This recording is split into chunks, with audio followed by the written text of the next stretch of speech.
Mais aujourd'hui, on a fait de véritables progrès dans ce que l'on fabrique. Alors, on respecte la norme. Donc, ce qui fait que le logement neuf qu'on construit, il est super performant par rapport au logement ancien. Et on a, m'excuserez, mais on n'a jamais vu un âne gagner Epson.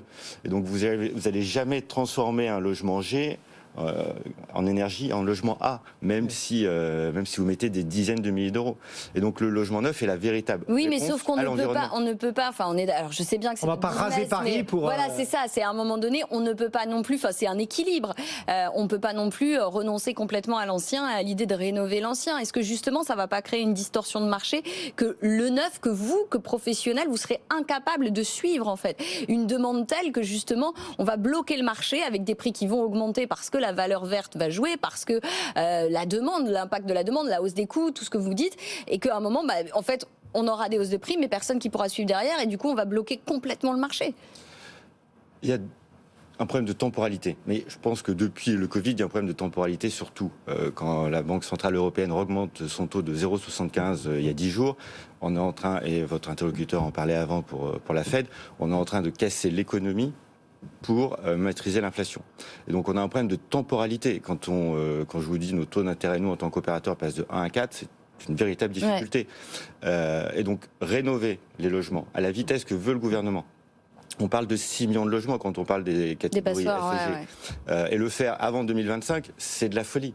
À un moment, il faut comprendre que l'équation, à cause du Covid, a changé. Et si vous voulez rénover avant 2025, les entreprises, elles vont pas s'inventer, elles vont pas se créer.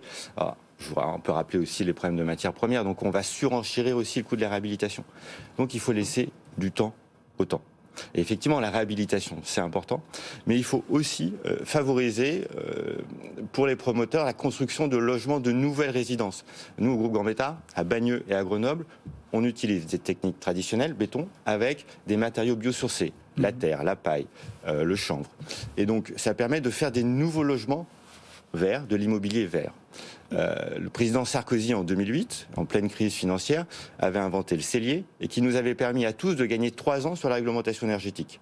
On pourrait imaginer que le gouvernement, après avoir structuré la réhabilitation et la rénovation, va s'attaquer au neuf, et va s'attaquer au neuf plus par l'utilisation de biosourcés, plus par du verre que de l'énergie. Et vous avez l'impression qu'aujourd'hui, les pouvoirs publics n'en font pas assez? Vous avez envie d'aller vous asseoir au milieu d'une route avec un gilet orange?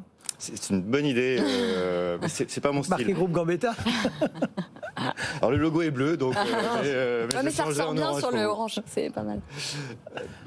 Non mais est-ce qu'on en fait... Enfin, est-ce que la politique publique est suffisante, tant en termes de rénovation que d'incitation au neuf? Enfin bref, voilà. Est-ce qu'on en fait assez en ce moment? On fait tout ça pourquoi? Parce qu'on a un dérèglement climatique. On le sait et on ne sait pas revenir en arrière. Pour autant, on n'en tire pas une des conséquences qui va être les migrations. La migration de gens qui vont être touchés par ce changement climatique.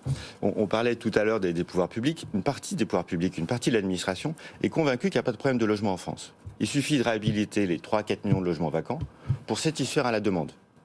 Mécaniquement, les chiffres, c'est vrai. Le problème, c'est que les logements ne sont pas au bon endroit, qu'on va mettre de l'argent dans des logements réhabilités qui ne serviront à rien, et surtout qu'on va devoir accueillir une partie de ces migrants. Alors, on se place à l'échelle de 10, 20, 30 ans. Et les mêmes gens qui pensent qu'on peut réhabiliter des logements vous disent, il n'y a plus de natalité en France, pourquoi faire du logement neuf? Dans 30 ans, on n'en aura plus besoin.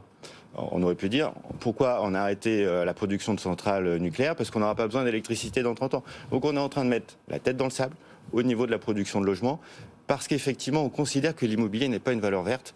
Et donc, est-ce que le gouvernement en fait assez? Oui, sur la réhabilitation, pas assez sur le neuf.